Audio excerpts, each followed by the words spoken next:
Good afternoon, everybody. Welcome to this latest webinar in our series marking 20 years of European social survey data. Today we've got 5 papers all on the theme of democracy and politics, making use of the ESS time series. I'm Eric Harrison. I'm Deputy Director of the European Social Survey based at headquarters in London. So without further ado, we're going to make a start with the first of our papers. If you'd like to ask questions to any of the panelists, you can do so through the Q&A function in Zoom.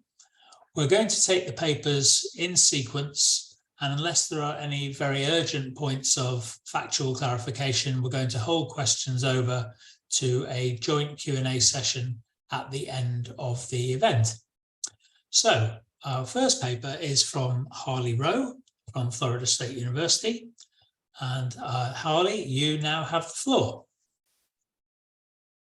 All right, thank you so much. Here, let me share my screen.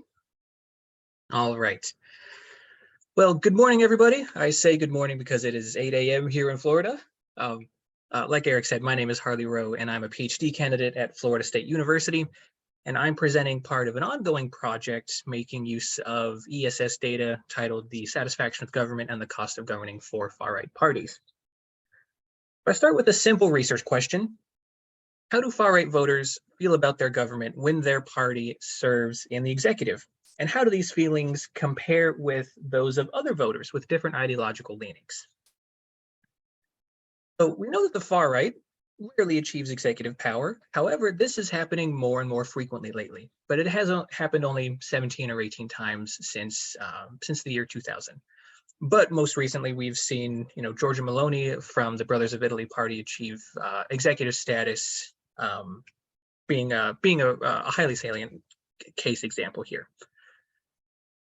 But we also know that when the far right does achieve some modicum of executive power, they experience higher governing costs than other party families.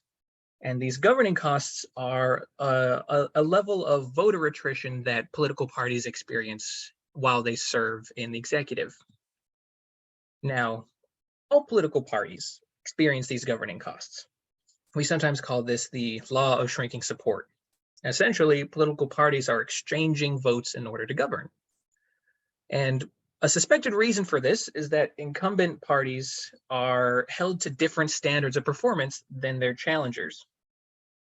Incumbents are expected to deliver on policy, and voters can evaluate their actual performance, whereas with challengers, voters have to sort of take a leap of faith that parties are going to live up to their campaign promises. Now, like I mentioned earlier, the far right experiences higher governing costs. And there's some great empirical research out there that explores this phenomenon somewhat. And from this research, we've gleaned that anti-establishment parties, both on the left and right, do experience higher governing costs. And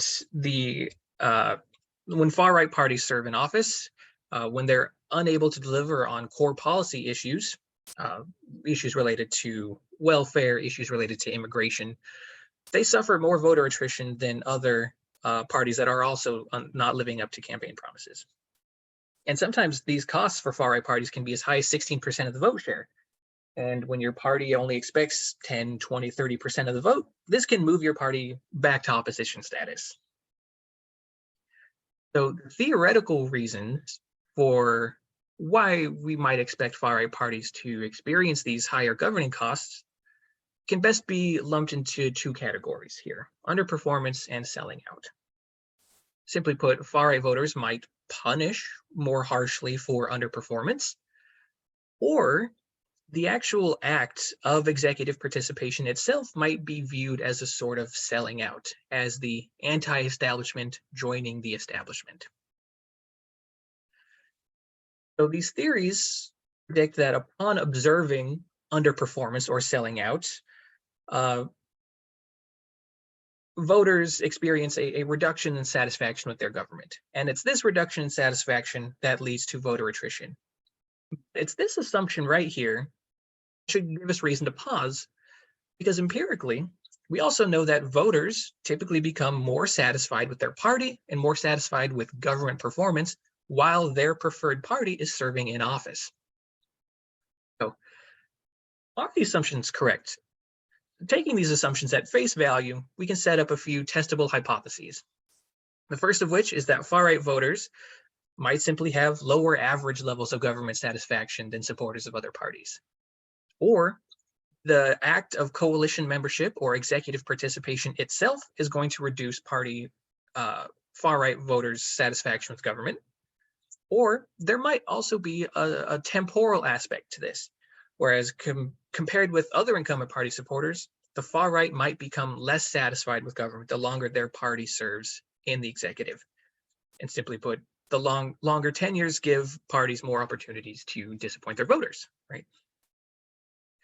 To test this, I make use of the ESS, focusing on 8 countries that have either had a far-right party serve in the executive or has had a far-right party support a minority coalition. This was the case in Denmark in the years under observation here. And I'm happy to talk more about case selection in the Q&A if anybody has questions. So the preliminary analysis of this was done before the release of Wave 10 of the ESS. So I make use of the first 9 waves, dating from 2002 to 2019. And I account for about 50,000 voters, of which I'm able to identify about 10% of them as far-right voters.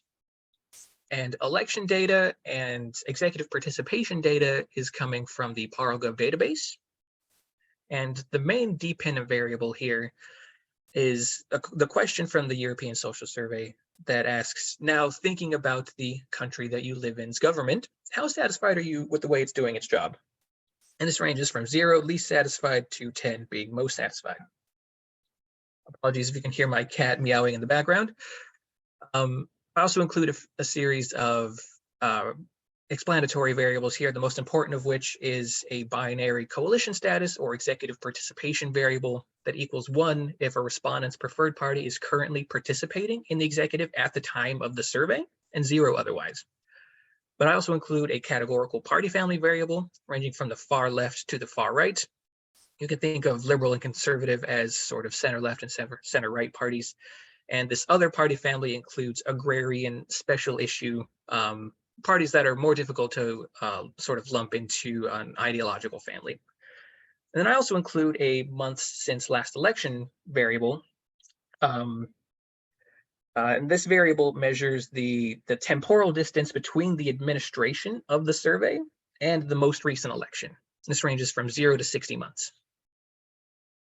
I also include a battery of control variables that are important for controlling for reasons why people might vote or support far-right parties: age, years of income, years of education, income, gender, union membership, etc. To test these hypotheses, I make use of 3 main statistical analyses, the first of which is a simple one-way ANOVA test with Tukey high significance difference test. It's basically a difference in means test. I also include a 2-way fixed effects regression models using country year fixed effects, where I include 2 base categories, the first of which is for conservative parties, and the second base category is for the far left. And I also include an often intimidating triple interaction term between the coalition status, party family, and the timing of the previous election variable that I mentioned earlier. So turning to results. Here on the x-axis here, this is the categorical party family variable. And on the y-axis here, this is the mean satisfaction with government. Basically the results of the ANOVA tests. We see that the far right, on average, is actually not more or less satisfied with government than your average liberal, conservative, center left, center right party voters. However, we see that they're actually more satisfied with government than the far left, which is interesting here. So it's not really supporting hypothesis 1. However, if we account for executive participation, it tells a much more interesting story. We see that the far right, here on the far right, while it serves in opposition, is the group least satisfied with government. And this is statistically significantly different than the other party families here. However, once they join government, they're the group that experiences the greatest boost in satisfaction. And to give you a sense of the magnitude here, this jump from about 3.6 to about 5.8 or so is about equal to one whole standard deviation jump. So this is a big leap. Here I'll turn to the two-way fixed effects models, and remember that the hypothesis 2 suggests that the act of executive participation is going to reduce far-right voter satisfaction, according to the theories. And here's the full results here. I'm going to zoom in on the coefficients of interest here. I just wanted to highlight here that models 3 and 6 are the full models that include the control variables and the fixed effects here. So here are the coefficients of interest. And we see here that compared with conservative or center-right voters, while the far right serves in the executive, they're more satisfied with government. And similarly, they're more satisfied with government compared with far left voters. But this is only while they're serving in office. In opposition, they're much less satisfied. Turning to the temporal question here, suggests that as time goes on, the far right is going to become less satisfied with government compared with other parties. And again, here I'm just going to zoom in on the coefficients of interest because that table is quite long. And we see here that as time goes on, the far right experiences reductions in this boost in satisfaction right here. So this triple interaction term is suggesting that the interactive effect of executive participation in party family itself varies according to a third variable. And this third variable here is time, right? So we see that, as time goes on, the far right is less satisfied compared with conservatives and moderately less satisfied compared with the far left. And to sort of visualize this effect here, here's some predicted values plots here. Each panel here represents an increase of 1 year from the timing of the administration of the ESS to the most recent election here. And we see that for most political parties here, the effects are very similar here, right? These lines overlap with each other quite a bit. But we see one line here sticking out quite a bit here, and that's the far right. But we see that as time goes on, essentially, the far right doesn't become more or less satisfied with government than anybody else. So this suggests that this initial boost in satisfaction is sort of short-lived. Right. So to sum up what I've shown you here today, the far right are the group least satisfied with government while they're in opposition. And once they join the executive, the far right is the group that experiences the greatest boost in satisfaction. But this boost diminishes over time. So this relationship between executive incumbency and the actual costs of governing might be less tied to evaluations of government performance than the cost of governing literature might predict. That's what I have for you today. Thank you so much. The ESS is a wonderful resource, and I'm looking forward to incorporating Wave 10, and I'm looking forward to continue working with the data and seeing what everybody else is presenting here today. Well, thank you so much. Thank you very much, Harley. That was extremely interesting presentation, and lots of potential questions, I think, there for later in the event. So again, if you'd like to leave a question for Harley on any aspect of the paper, you can do so by using the Q&A function in Zoom, and we'll come back to those sometime around 2:30. So thank you very much, Harley. Our second paper this afternoon is from a long-time collaborator within the ESS network. Klára is going to present on perceived discrimination and judgment of the quality of democracy. So Klára, you now have the floor. I'm going to present the results of my research on the relationship between perceived discrimination and judgment of the quality of democracy.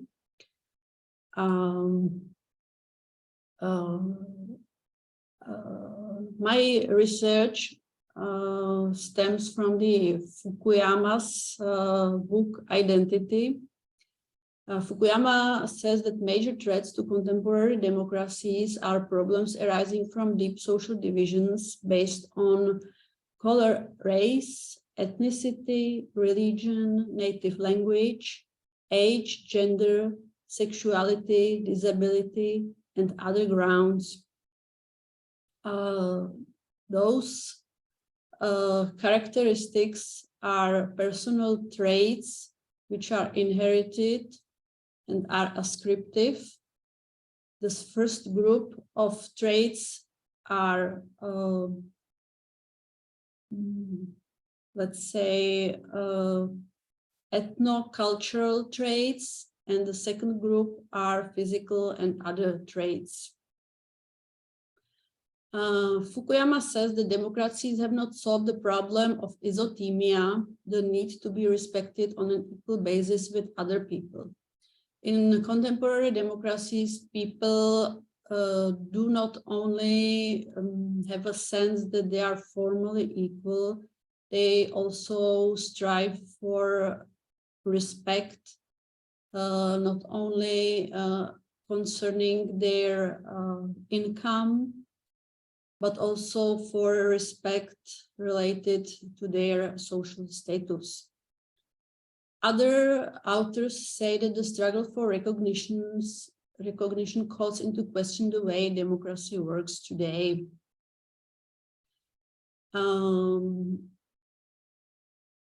Ascriptive traits I presented on the first screen could be distinguished into two groups.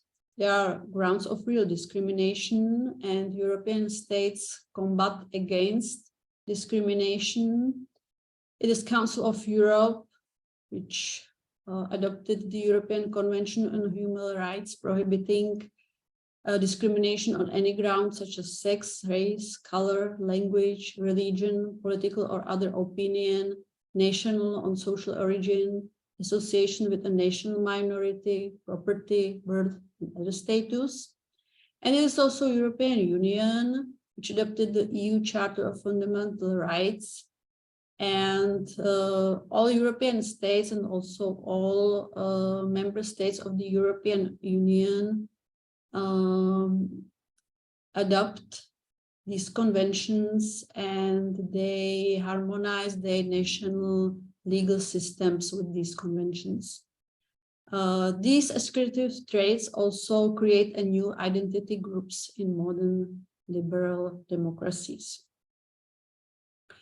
For my research, I used the European Social Survey data from the rounds 5 to 9, means from the year 2010 until the year 2018.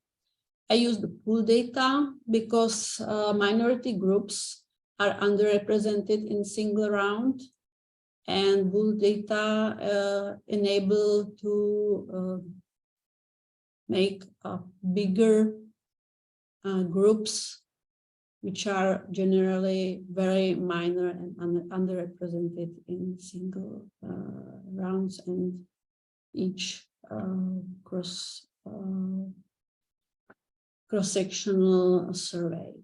I use data from the 18 countries, and together I use data from 170,000 respondents. The variables I used are one dependent variable. It is satisfaction with the way democracy works, which is measured, and on the whole, how satisfied are you with the way democracy works in country. It is the variable which appears in ESS score and is measured in each round of the European Social Survey in each country. Independent and explanatory variables are age, gender, education, relative economic deprivation, membership of discriminated group, and grounds of discrimination. Here I present membership of discriminated groups over time. It is evident from this figure that the identification of respondents participating in the European Social Survey in discriminated groups is increasing over time.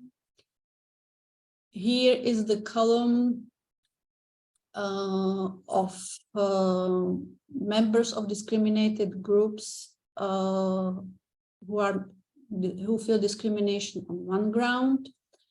This smaller bar shows the number of respondents who feel discrimination on two or more grounds. So the discrimination or perceived discrimination increases over time. Here's the membership of discriminated groups by country. It is evident that European countries differ a lot in number of respondents who feel as members of discriminated groups. On one hand, it is United Kingdom and France where very high percentages of people who feel discriminated against. On the other hand, there are countries like Poland, Portugal, or Hungary, where relatively few people feel discriminated against in their countries. It is also remarkable that there are some countries where is relatively high number of people who feel discrimination on two or more grounds. It is, for example, Estonia, Hungary, especially those two. Here's the figure displaying how changes satisfaction with the way democracy works over time. There is no clear pattern. It is evident that the least satisfaction with the way democracy works was in 2012. Analysis also shows that the correlation between membership of discriminated group and the satisfaction with the democracy works differs by country. Here is the figure presenting the satisfaction with the way democracy works by country. On one hand, Switzerland, Norway, Sweden, Finland, etc. Nordic countries are more satisfied with the way democracy works. On the other hand, countries like Lithuania, Spain, Portugal, Slovenia show quite lower satisfaction with the way democracy works in the country. Here is the result of the factor analysis. There's a two-dimensional space which classifies countries according to dominant perceived discrimination. There are four quadrants. Lower left quadrant, there are countries where people do not perceive very high discrimination on any ground. Left upper quadrant, there are countries like Czechia, Finland, Lithuania, Sweden. Those are countries where people feel relatively high physical and other discrimination. Right bottom, Netherlands, Hungary, Belgium, and Estonia are countries where people feel relatively high ethnocultural discrimination. And upper right quadrant, France and the United Kingdom, those are countries where people report relatively high discrimination of both types, not only physical and other, but also ethnocultural discrimination. It is evident that across Europe there are big differences across countries in perception of a membership of discriminated groups. I used the multi-level analysis for explaining satisfaction with the way democracy works. As I mentioned, my explanatory variables for gender, education, relative income deprivation, multiple discrimination, no one ground and 2+ grounds, and age. As you can see, all these explanatory variables are statistically significant. It is evident that men are less satisfied with the democracy than women. People with higher education are generally more satisfied with the democracy than people with lower education.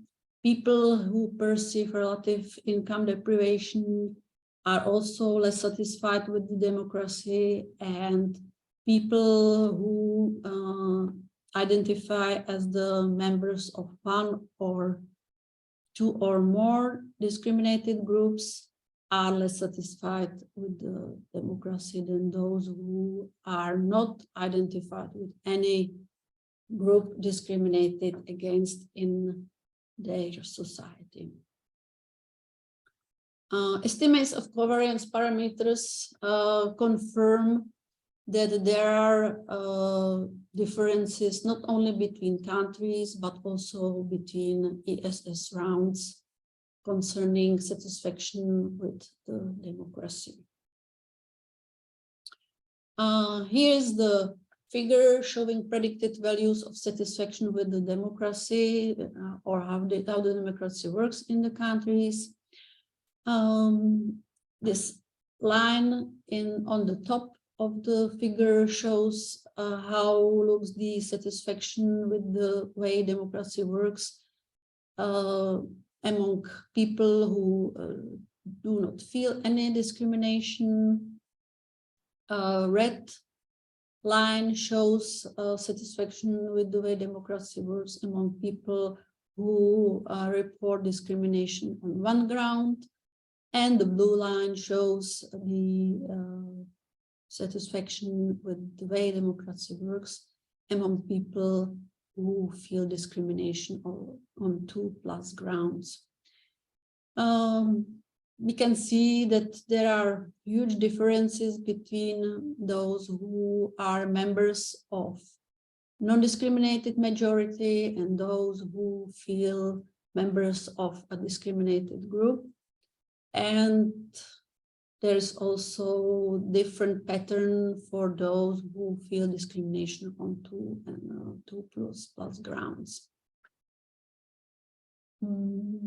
So the conclusion from my research: the percentage of people identified as members of discriminated groups has increased between round 5 and round 9. Share of members of discriminated group differs between countries and ESS rounds. Members of discriminated groups judge democracy worse than the non-discriminated majority. And the difference in satisfaction with the way democracy between the majority and members of discriminated groups was the highest in round 6. And my question is why? I don't have any explanation for this, because in other rounds the difference is constant, but this round 6 is a bit different. So maybe someone would give me any suggestion, any idea why is the round 6 so different. So thank you. Thank you very much, Klára. There's lots going on in there. I'm very grateful for you for introducing me to the concept of isothermia, every day a learning day on the ESS. Lots going on there. Very interesting to see such good use being made of the questions about membership of a discriminated group, which is, of course, a variable which has been the ESS core right from the start, and also very notable how the positions of the UK and France were so distinctive. So potentially lots of material there for questions. If you do have questions for Klára about her paper, you can start putting those in the Q&A. You can start drafting those now, and we'll return to those at the end of the session. So thank you very much once again, Klára. Thank you. We now move to our third paper of the afternoon, and our speaker is Giuseppe Ciccolini from the EUI in Florence. And this is about the loss of economic status and its links to voting for the radical right. Giuseppe, the floor is yours. Thank you. Thank you very much for the invitation. It's really a pleasure to present my work here, also in view of the importance of ESS for social science research and all the work that I've done on it throughout these years of my PhD. So I said this paper is on the relation between economic status loss and voting for populist radical right parties. And the debate I start from for this paper is the one on whether populist radical right voters have been left behind, which is something that we find both in newspapers. Here I have two examples from the Financial Times and the Guardian, but we also find it in the academic debate with different labels like the losers of modernization and globalization. And if one looks at these at the scholarship in this field, can realize that apparently material deprivation cannot predict voting for the populist radical right. So then the question is, what is the economic driver, if any, of populist radical right voting? And so researchers have more and more explored the role of economic status loss. So the fact that populist radical right voters may be those who have experienced a decrease in their economic position within the social hierarchy. There is a lot of discussion on the role of economic status loss. We find it both in works that look at the effect of economic transformations, big economic transformations like globalization on voting, and these authors say that economic status loss may mediate the relation between this transformation and voting.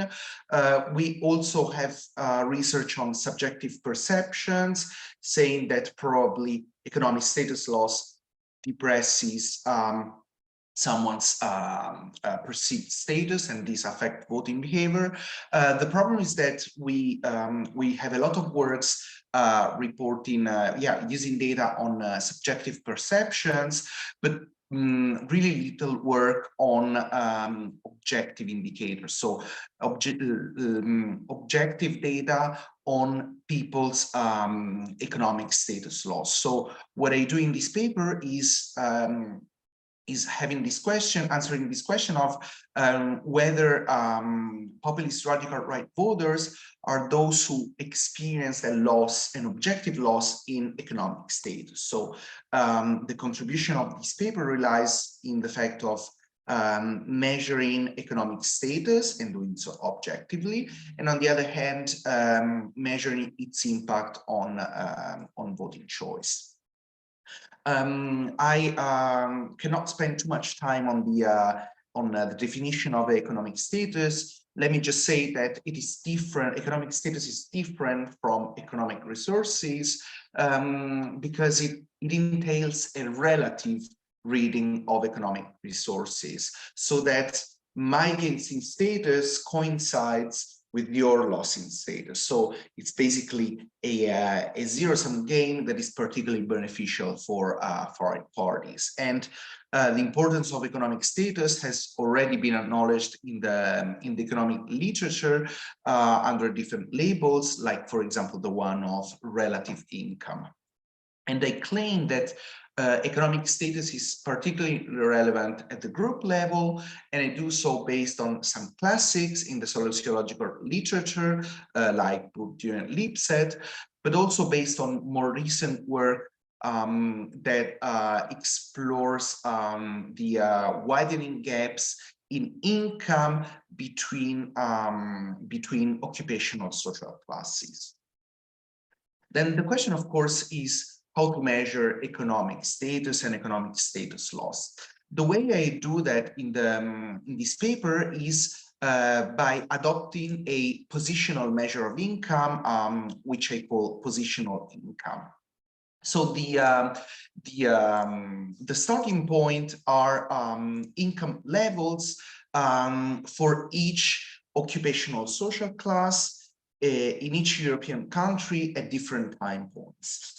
And once I have these income levels and I extract this information from Eurostat data, I can look at for each social class at its distance from the poorest in society, so the first income decile, and its distance from the richest in society, the last income decile. And once I have these two distances, which I compute in terms of ratios, I can divide them and so get a ratio of these ratios, and this turns my absolute measure of income into a positional one. And this is good because in this way, I can track throughout time whether a certain social class has got closer to the poorest or closer to the richest. So for example, here in the case of low-skilled service workers in the case of Sweden, this is the graph that I'm plotting, we see that low-skilled service workers have seen their income level pretty stagnating, or perhaps seen an upward trend at the beginning. But actually, if we look at this positionally, we see that they have lost in relative terms. So they have got closer to the poorest compared to the richest. And I think that it is those classes that have lost positionally that have a higher probability to vote for populist radical right parties.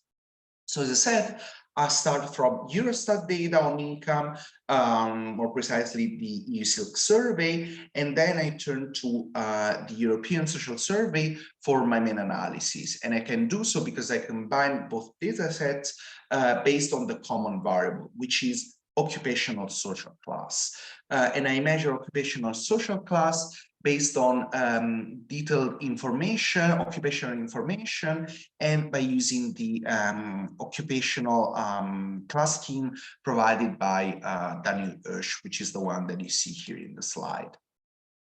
In the ESS, I select 23 elections. Those where the populist radical right was a relevant party in the election. So I end up with a sample of 13 countries, and I only consider voters who are either working or are unemployed. My dependent variable is voting for a populist radical right party. I rely on the definition and classification by the populist team. In my logistic analysis, I control for additional income data, and I control for some sociodemographics, social class, country, and survey on fixed effects. I'm happy to clarify anything on this in the Q&A. So let me go to the results of this analysis. So the first result is about the relation between economic status loss and populist radical right voting.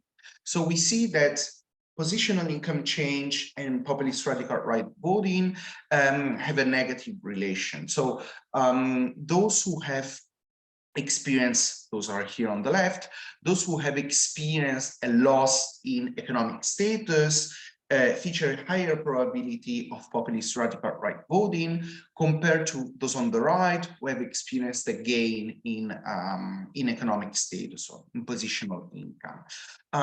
The relation is significant, and let me also stress that the effect size is not negligible, because for a one standard deviation change in the predictor, so positional income change, we get a change in populist radical right voting that is of almost 2 percentage points. So the effect size is not negligible, and it is almost half of the effect of education. And we know that education is a great predictor of populist radical right voting, also because it correlates with a lot of features like skills, culture, and so on. So the effect size is not negligible, I would say.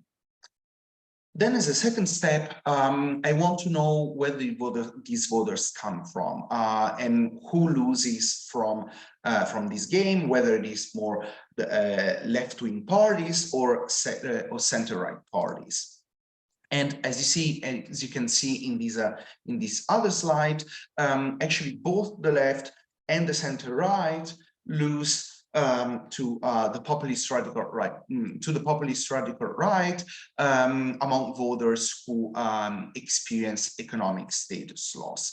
And let me also say that, and I don't have a slide on that, but I have it in the paper, that abstention, so turnout, remains the same independently of whatever level of positional income change. So turnout is not affected by economic status loss. So this is not a story of people going from left parties, let's say, to abstention and eventually reflecting in higher levels of populist radical right voting. It is really populist radical right parties that win and left and center right parties that lose when people experience economic status loss.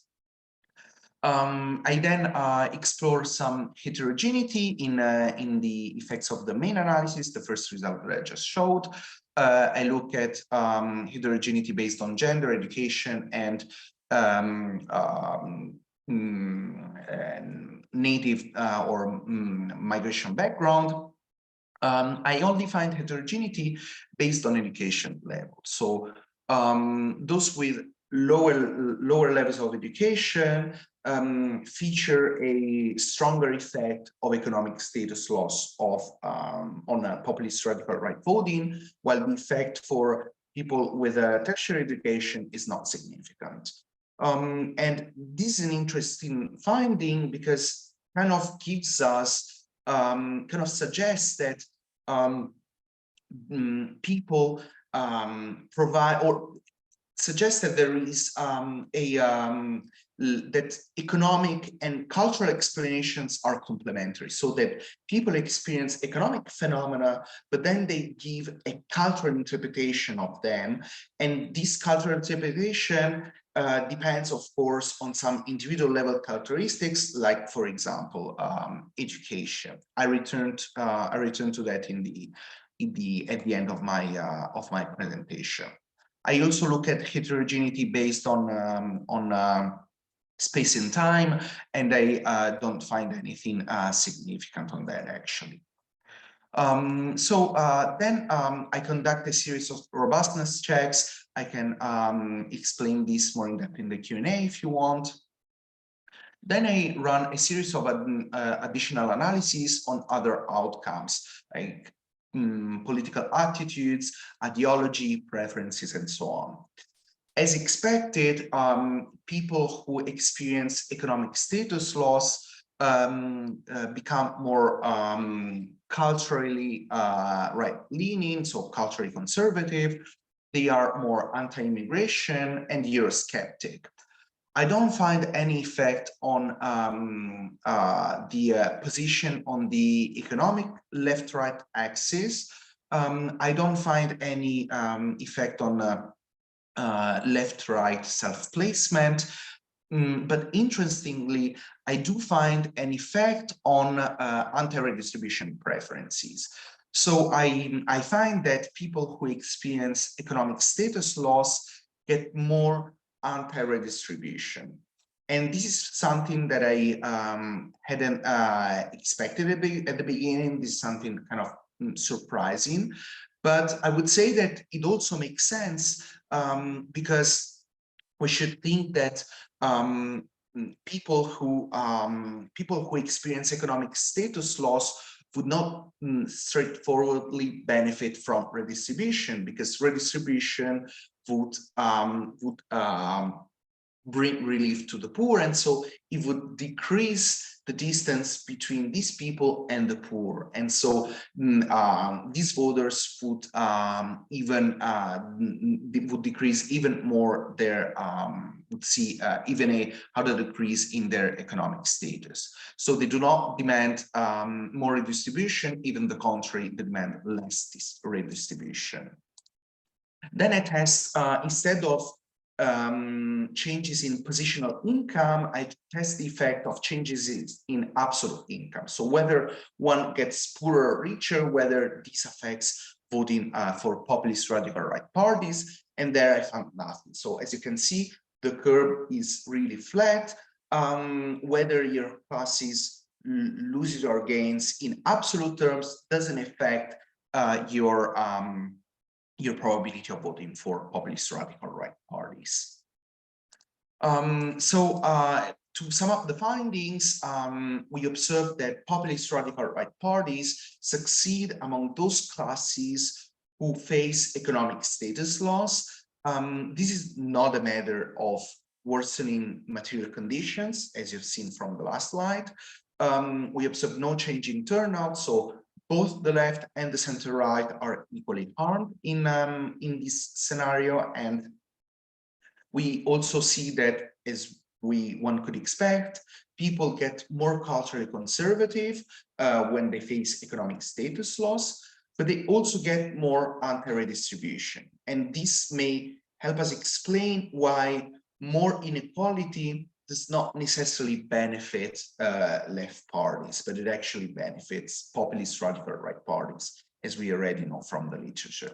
So the main takeaways of this paper are that inequality fosters far-right voting, but it doesn't foster it through material disadvantage, but rather through economic status loss, which is something that that was theorized or suggested in the literature, but not empirically tested actually.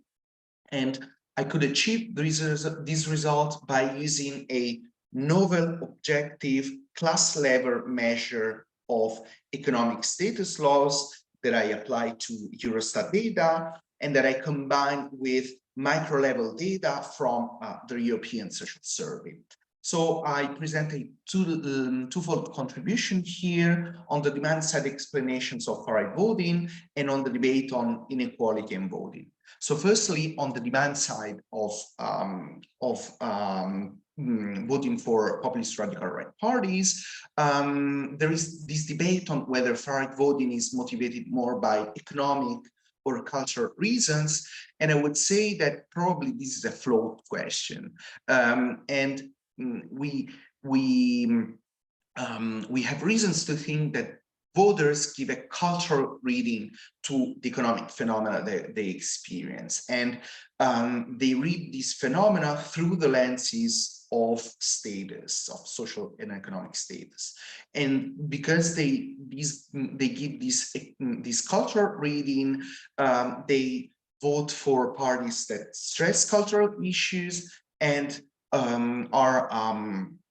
and they also get more culturally conservative. The fact that in the literature we find no effect of material disadvantage on voting for populist radical right, and I also find no effect, should not be indicative of the relevance of the economic drivers for populist radical right party, voting for populist radical right parties.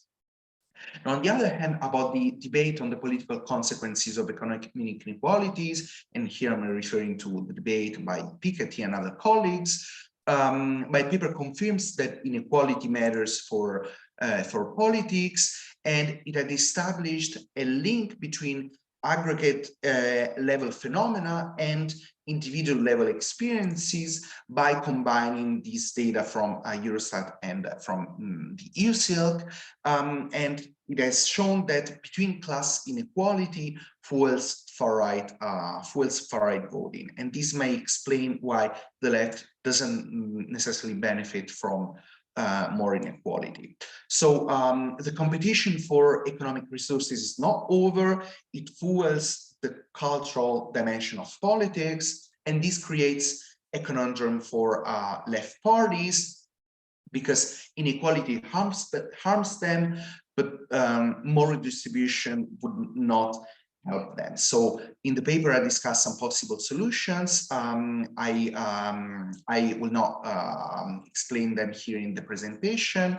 You can find the paper that I just presented on sociarship, together with also the rest of my PhD dissertation. In another paper, I look at the role of social mobility, and in another one, I look at the effect of economic decay and how it interacts with local rootedness.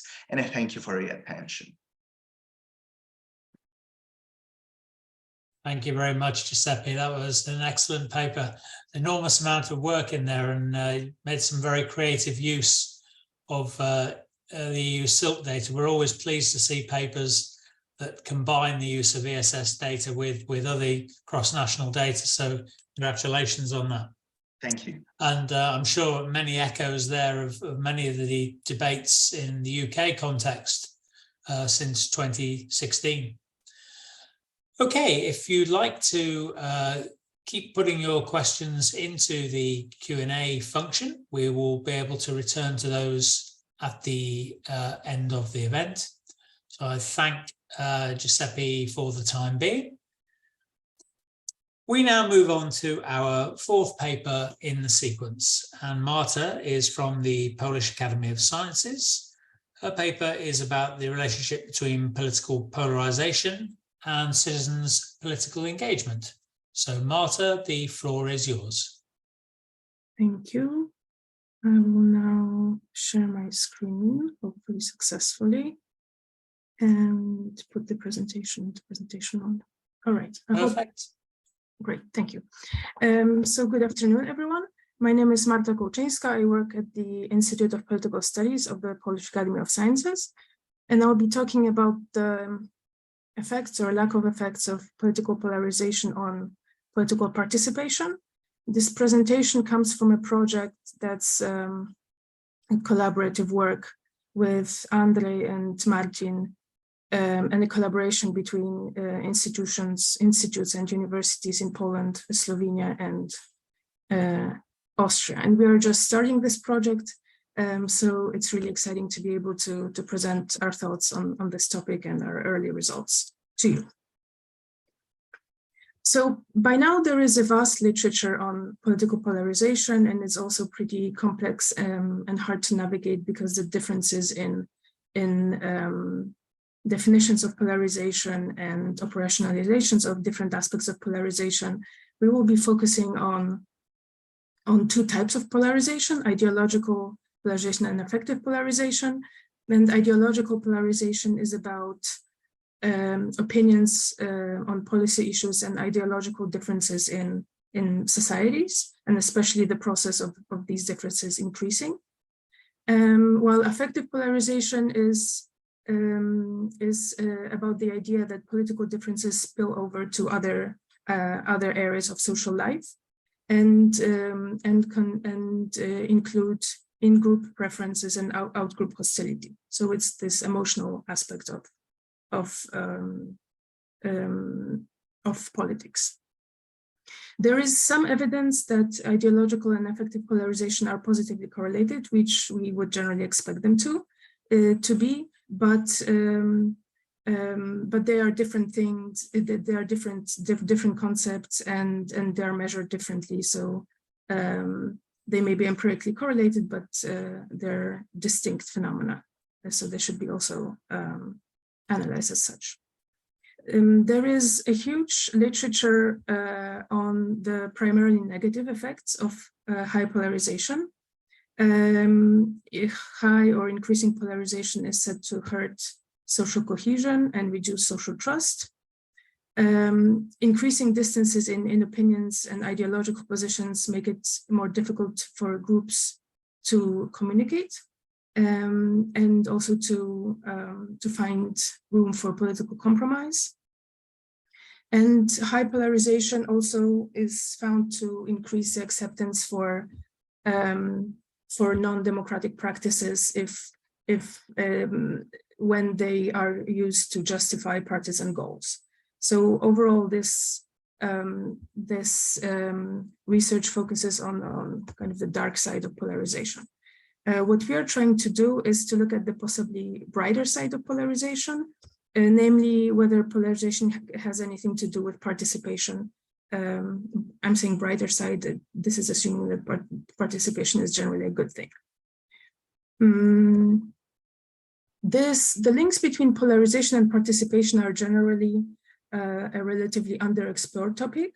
There are some empirical studies, but the results are relatively mixed, and part of the reason is that the studies use different data sets and they use different measures of polarization, focus on different types of political participation, and all this presents a rather complex picture. There is a recent special issue of West European Politics, edited by Borbat, Hutter, and Leininger, which is exactly on this topic, polarization and participation in Western Europe. I highly recommend it to those of you who are interested in this subject. Fortunately for us, myself, Martin, and Andre, the special issue focuses on Western Europe, while our project is supposed to focus more on Central and Eastern Europe. From a literature review, the general consensus seems to be that ideological polarization increases turnout. Well, in multi-party systems, but that's the majority of party systems in Europe. But the effects seem to be less clear when thinking about affective polarization and its effects, or its influence on participation. Our thinking about the links between polarization and participation is primarily influenced by Verba and colleagues' civic voluntarism model or approach, which thinks of participation as requiring mobilization, motivation, and resources, and in our view, and this is something that could potentially come up in the Q&A, would be interesting to discuss. Polarization, since it strengthens, especially the affective aspect of polarization or affective type of polarization, since it strengthens in-group bonds and networks, this would increase mobilization, improve networks, or strengthen networks and increase mobilization.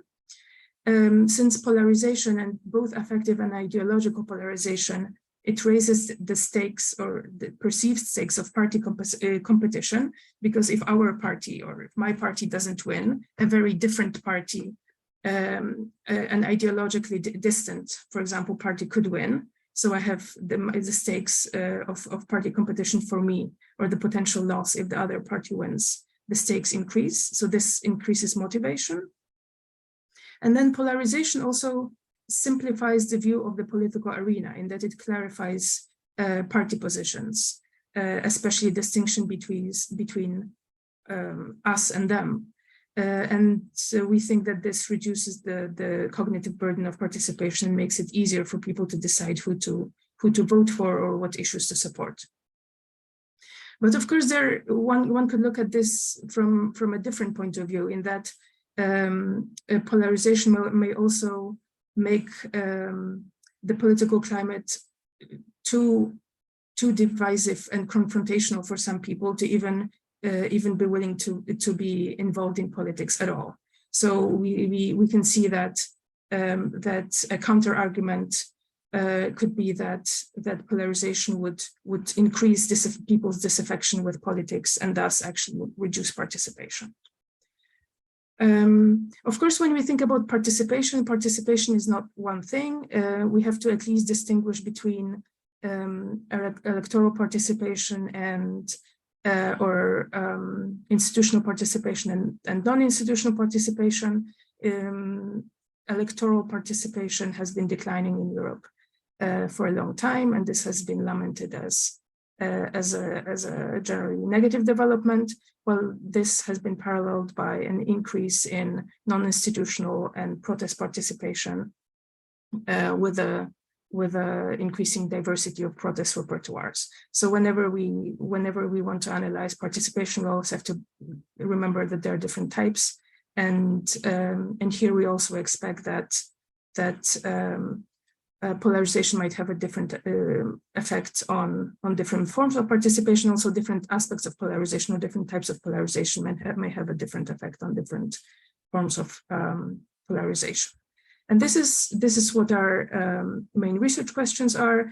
First, does higher polarization lead to more or less participation in politics? We generally expect that it would lead to more participation, but we see we see a possibility for the opposite association. And then how the effects of polarization or different types of polarization vary across different forms of participation. And to analyze, to try to answer these questions, we analyze data from two sources that we combine. The first source is the Variety of Democracy project, and the second source is, of course, the European Social Survey. We take measures of polarization from the VDEM project and specifically from two variables. VDEM, all characteristics of countries in the Varieties of Democracy project are based on expert coding or expert assessments.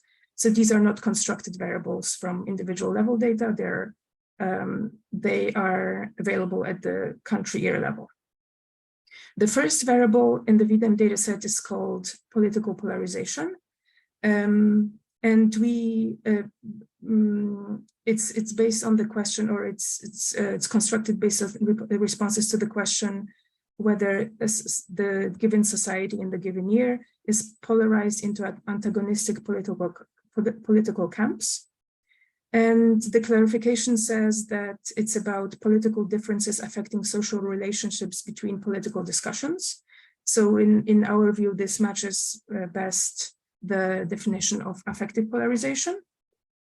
And here on the slide, I show an excerpt from the VDEM codebook so that you can see how the responses are labeled. So how the question looks like when experts answer it.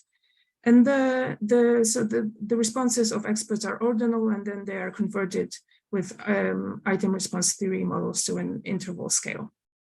So that's the first measure of polarization that we're using.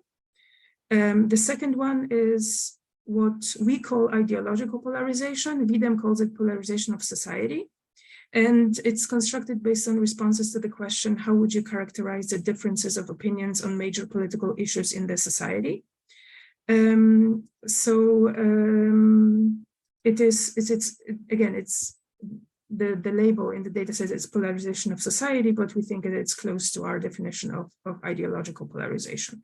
And I should point out that the responses are coded such that the lowest score means highest polarization, and the highest score means no polarization. So we just reversed it in our analysis to make sure that higher scores in both measures of polarization indicate more polarization.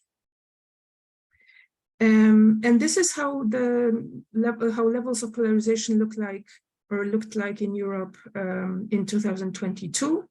Affective polarization on the left-hand side, ideological polarization on the right-hand side. Higher scores mean more polarization. And here we see that there is some general overlap between the countries with higher scores. So the highest scores are, in both cases, are Poland, Hungary, and Slovenia. And lowest scores are generally Northern Europe. But there are also some differences in the ranking of countries between the two measures. So it's clear that these two measures are correlated. And the correlation in the data is actually pretty high. It's about 0.7, but it's not that the scores are completely identical. To measure participation, we use variables from the European Social Survey rounds 1 through 9. We exclude the most recent round 10 because of the special circumstances created by the pandemic, which both likely affected participation levels because of some countries' restrictions on public gatherings and so on, but also some countries had a different mode of administration of the surveys, which could distort some of the measurement or make some measurements not comparable with the previous rounds. So we consciously exclude round 10. We use data from 22 countries, which were surveyed at least 5 times, I think. The good thing about this set of countries is that they include both Western Europe, which is generally studied much more often, and Central and Eastern Europe, which is generally studied much less often. Unfortunately, we didn't have enough surveys from countries from Southeastern Europe, which would make our analysis, or having them would make our analysis more comprehensive.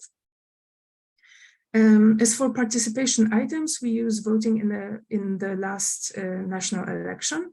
And here, for this analysis with the voting variable, we only chose countries that were, or surveys that were administered immediately after the election. So the closest survey after the election, because the ESS is in many countries, it's carried out every 2 years. There often are 2 surveys that ask about the same election. So we only use the surveys that are closest to the election. Then we look at the variable about feeling close to a particular party, whether the respondents, whether there is a particular party that the respondents feels close to. This is not participation per se, but we thought it's a form of engagement with politics that's worth including in the analysis. And then there is contacting politicians and working for political parties. And the last set of activities are participating in demonstrations, signing petitions, wearing badges, boycotting products, and working in organizations other than political parties. And now we come to the issue of control variables. Since our effect of interest is that of polarization on participation, we should choose control variables that would be confounders on the schema on the slide, but we should not control for variables that are mediators or colliders. And there is, I hope the selection of control variables or non-selection, actually, in our case, will come up in the Q&A, because it's an interesting topic for discussion. But after looking at the frequently analyzed correlates of participation, we decided to not to include control variables in this analysis. We thought that social and demographic, individual level social and demographic characteristics are probably neither cause nor the consequence of polarization. Political efficacy and many other political attitudes could be seen as a mediator in this analysis. So they could be caused by polarization, and they could cause then in turn participation. We would not want to control for mediators. And then in terms of other country year level characteristics, we did not find sufficient evidence to decide that there could be considered confounders. So we ended up not including control variables. I welcome your criticism of this decision. We analyzed the data as a 3-level random intercept model with individuals nested in surveys or country years. and country years nested in countries. To distinguish between country and within country effects of polarization, we decompose polarization scores into country means and deviations from these country means. So country means are time invariant, deviations from country means are time varying, and in this way we can distinguish between the differences, the effects on participation of differences across countries and of developments within countries over time. So because we don't have control variables, the models are actually quite simple. We have a binary participation variable, an intercept, B0, B1 is the coefficient of the means of polarization, country means of polarization. So this is something that we're not interested in. B2 is the coefficient for the deviation from polarization mean. So this is something that we are interested in. And then we have the various error terms. Even though participation is a binary variable, we decided to analyze it with linear models, which I think makes interpretation much easier, although when using binary models for binary variables, the results do not change too much, although of course the coefficients change and their interpretation. So here's a summary of our results. We have 9 activities or 9 forms of participation or engagement, and for each we ran 2 models, one with ideological participation, polarization, and the other with affective polarization. So altogether we have 18 models. And this graph only presents the coefficients of the time varying component of polarization, so the B2 from the previous slide. And looking, and on the left-hand side next to each form of participation, I provided the overall mean in the data set, just to give you an idea what's the kind of baseline and to help in the interpretation of the magnitude of these results. So starting from the top, we have voting and participation that's related to political parties. So feeling close to a particular party, contacting politicians and working for a political party. And in all these cases, the effects are either basically 0 or at least not statistically significant. So this is and this is both for ideological and affective polarization. So this is against the conclusion from the literature review that I mentioned earlier, that ideological polarization generally increases voting turnout.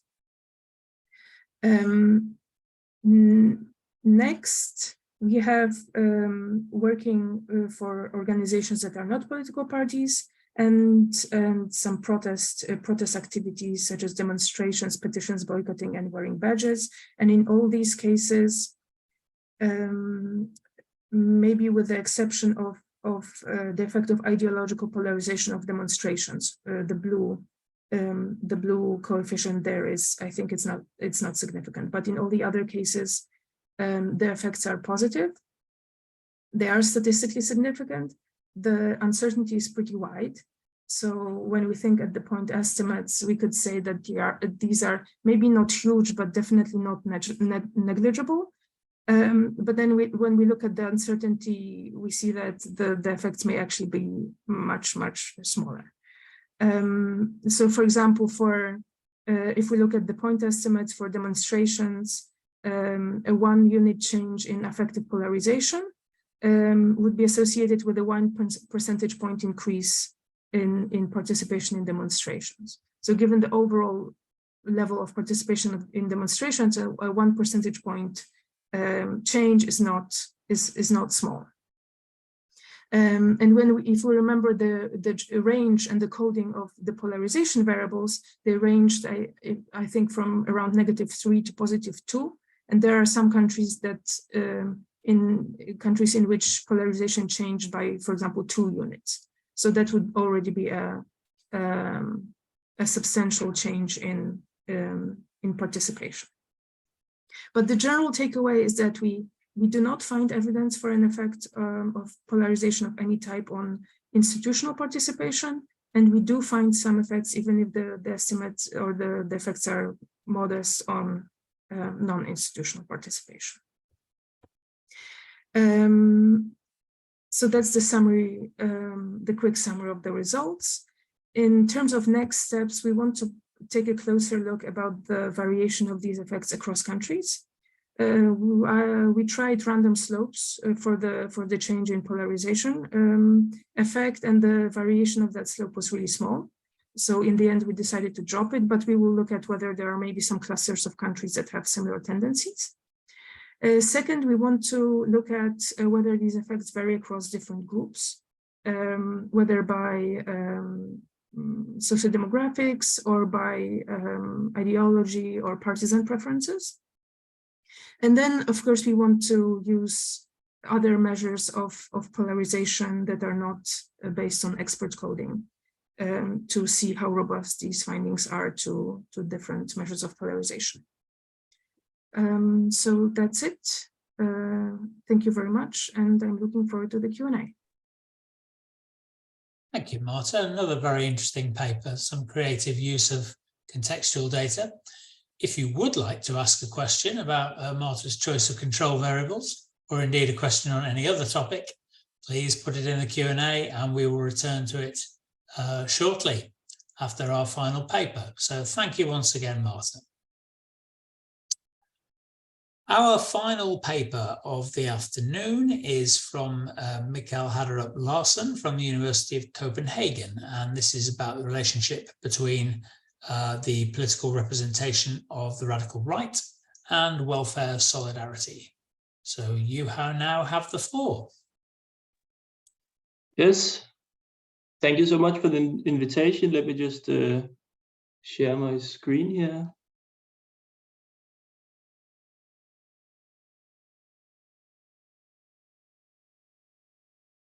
You can see my presentation, I assume? It's all good. Perfect, yeah. So good afternoon, everyone. And my name is Mikkel Haderup Larsen. And today I'll talk a bit about the role of radical right parties in shaping exclusionary attitudes toward the welfare state. So this research project here, it was motivated by this claim in the scholarly literature that indirectly suggests that the radical right parties, they erode cohesion and solidarity in society when they pit the people against other societal groups, such as people of immigrant origin, and turn them into scapegoats. For example, there's Alesina and colleagues, they have argued that radical right elites, they play a central role in negatively framing continuing immigration's consequences for the future sustainability of the welfare state through nativism. So nativism is basically this idea that native-born citizens should be prioritized over non-natives on the grounds of being native-born. For example, welfare chauvinism is one type of nativism that refers to protecting native-born citizens' privileged access to the welfare state's resources.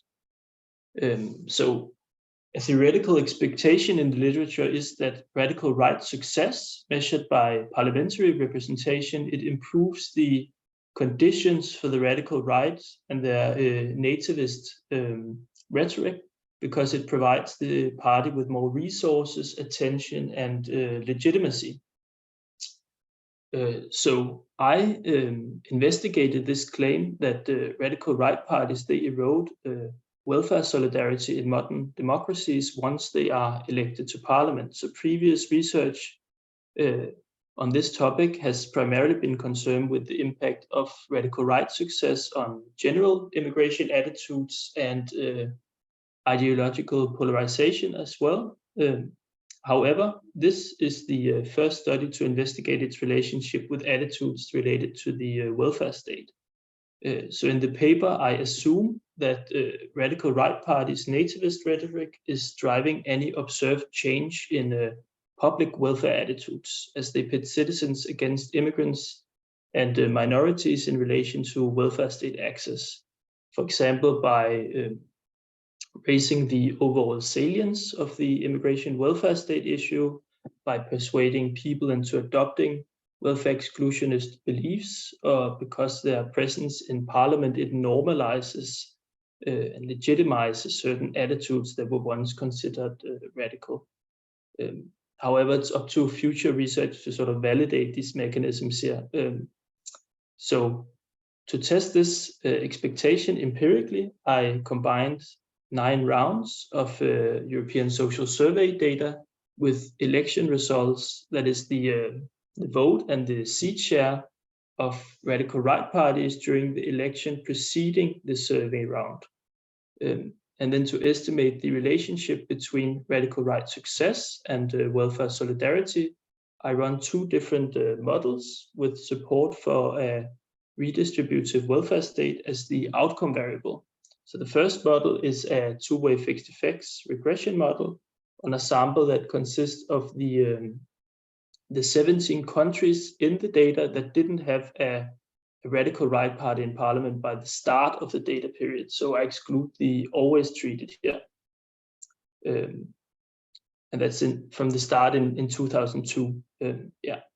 And the explanatory variable is a binary indicator of whether the radical right has been elected to parliament previously during the study period. And here, importantly, I control for the vote share of the radical right party to sort of ensure that I capture the pure forum effect of a party being elected to parliament.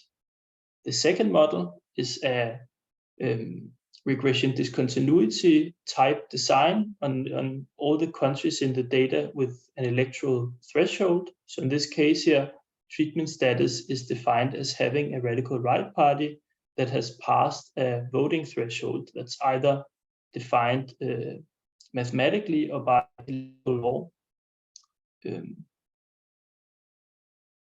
Yeah, and in both models, I control for several things to capture compositional changes within the country years and also contextual differences between the country years, such as the unemployment rate, GDP per capita, measure of ethnic diversity, and so on. Even so, I acknowledge that the analysis is still sensitive to issues of model indigeneity, such as omitted variable bias. Nevertheless, so these are the results here. So as you can see, I find a negative association between radical right success and support for a redistributive welfare state that's quite robust across model specifications. For example, the results stay the same across functional form specifications in the RDD case or across different bandwidths of the running variable, which is vote share relative to the voting threshold. Moreover, the results also stay the same if I narrow the sample to countries with only a legally defined voting threshold or to countries with a proportional voting system. So the untested argument here is that we observe this lower redistribution demand because the radical right makes people associate the welfare redistribution with people of immigrant origin here. In the paper, I also investigated whether radical right success, it influences other indicators of cohesion, so trust toward political and legal institutions, social trust, and general attitudes towards immigration. And with previous research, I found that these attitudes were not associated with the radical right's political representation, which suggests that successful radical right parties are better at affecting the electorate's welfare attitudes than their anti-establishment or cultural nativist attitudes. So the public doesn't become more antagonistic towards immigrants as such, which is consistent with the recent research on the stability of immigration attitudes, but they become less inclined to support redistribution to this group, which again is a bit of an untested interpretation here. So concerning my research design, one might be concerned that the radical right affects redistributive welfare attitudes before they enter the national arena, for example, through a subnational representation. However, estimating this flexible model with both pre and post-event dummies does not seem to find any anticipation effects, as you can see here. Moreover, it shows that this negative association here lasts at least 3 electoral terms. So to sum up, I find that the election of radical right parties to parliament negatively associates with public support for redistribution between rich and poor. And again, the untested argument here is that we observe this attitude change because electorally successful radical right parties, they make people associate welfare redistribution with these stereotypical beliefs of people of immigrant origin disproportionately benefiting from welfare while not reciprocating. And on a final note, let me briefly comment on some of this study's limitations. So first, the country year panel I use, it's quite small in size and it has a relatively short time duration and it's unbalanced.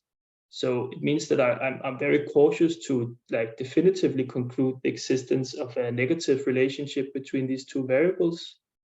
Secondly, threats to validity in the form of unobserved, unit-specific and time-varying confounding, and this concern about possible non-parallel pre-trends in welfare solidarity. It means that I'm also cautious to conclude that the relationship is causal. Third, I assume, but don't really test this mechanism, that what the radical right says and does in parliament or via other platforms in the media, that affects citizens' attitudes toward the welfare states. For instance, that it is their nativism that reduces welfare solidarity. So that remains a project for future research to validate. And fourth, due to observational equivalence, I don't know whether this observed lower support for redistribution is due to welfare chauvinism, so that's a strong welfare state for the ethnic in-group, or the desire for a smaller welfare state, like in the classic Alesina argument. Yes, so that was the main points of this research study, and thank you for your attention. I'll stop sharing here. Thank you very much for a very interesting paper. So that brings the series of presentations to a close for this afternoon. So we now have some time for some questions and answers. There are already some that have come in. I'm going to start with some that are basically essentially points of clarification. So if all the presenters would like to return themselves to the virtual stage, as it were, for the panel, that would be terrific. Thank you. So the first of these is to Klára. So Klára, the question from Isabella is, did you have in your analysis a variable about citizenship? And is there a difference between nationals and non-nationals on satisfaction with democracy? Yes, I did. I did it in my early stages of analysis, and surprisingly, nationals were less satisfied with the way democracy works than non-nationals. I should notice that non-nationals are a very small minority in the ESS files, so it's a little bit problematic to include them into analysis. But from my initial analysis, it was evident that nationals who don't feel the recognition in the society and feel discriminated are less satisfied with the way democracy works than non-nationals who identify as members of discriminated groups. Maybe people who left their original country for another country are seeking for a better place from some reasons, and they show more satisfaction with democracy in this new country. should be explored more in future research, I think. Thank you very much. I have a question for Giuseppe. This is from Jacob, who said, thanks for the interesting talk. It looks like you're using positional income as a proxy for economic status. Is that correct? But as you say, status is not just about resources. Are there any more specific indicators of economic status that are available? Yeah, thank you very much for this question. So, as I said in the presentation, I measure economic status using positional income. So positional income is, I wouldn't define it as a proxy for economic status, but really a measure of economic status. And economic status comes from resources. It's not resources, but it comes from resources. So that's why I turn my measures of absolute income into positional ones. And one could also study other forms of status, like prestige status, for example. And these all combined, so economic status, prestige status, and so on, shape one's social status, as I explained the theoretical part of the paper. I hope that answers the question, your question. Thank you very much for that. There's a small technical question for you, Mikkel. So you talked in your presentation about, you described the two-way fixed effects model. Could you just very briefly explain what the two-way part of the two-way fixed effects model refers to? Yeah, so that refers to time fixed effects and contra fixed effects. So time invariant effects shared, are like confounding shared by all the units, and then the time varying fixed effects. Thank you. I've got a question for Harley. So I was very interested that you make this point in the presentation about the what happens to sort of support for the far right when they get into government, and then you pointed out once or twice that there was quite a contrast between that and what happened with the far left. I found this very interesting because one of my initial notes was that I was exactly wondering whether this would be the case or not, because both the theories, the background theories that you set up, the drivers, seemed potentially equally applicable to governments of the far left. I just wonder if you have any observations on that point. Sure, that's a good question. That's a question I've been grappling with a little bit with this project too. Well, first off, I think that the far left serves in the executive less frequently. So it begs the question of, is this a question about sort of the fringes of the political spectrum finally entering government and experiencing boosts or detractions from their government satisfaction?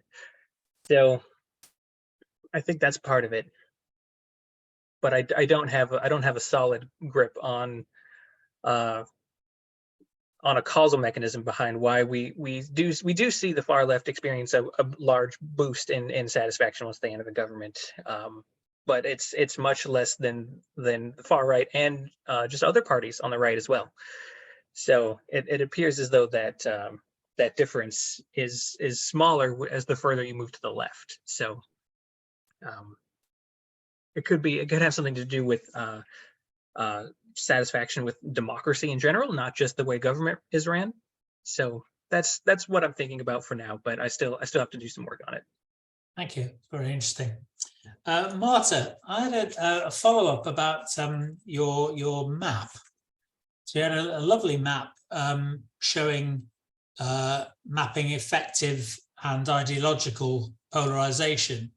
And one of the major themes, to be very summative, seemed to be that essentially every country pretty much got a little bit darker in shade from the left-hand map to the right-hand map as you move from effective polarisation to ideological polarisation. The two exceptions seem to be, and here my European geography is on the line, seem to be Denmark and what looked as though it was possibly Finland. Do you have any sort of comments about that, any observations or anything you can help me with? Great observation. Actually, I have not analyzed too much the differences between levels of affective and ideological polarization. I've mostly focused on trends over time within countries. I do suspect that the differences, I wonder if they can be, if the scores can be compared in such a, if they can be directly compared, because it might be because of some aspects of the labeling of the responses, because experts had a fully labeled scale, and one of the scales could be more. So the distances between the points are not necessarily the same. So there might be some aspects of the construction of this variable. So I have not thought too much about it.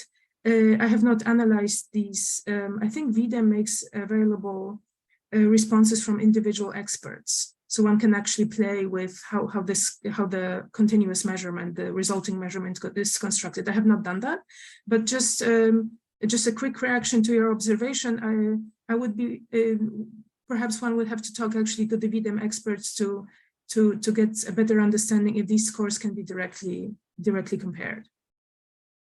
Thanks, that's a very useful clarification.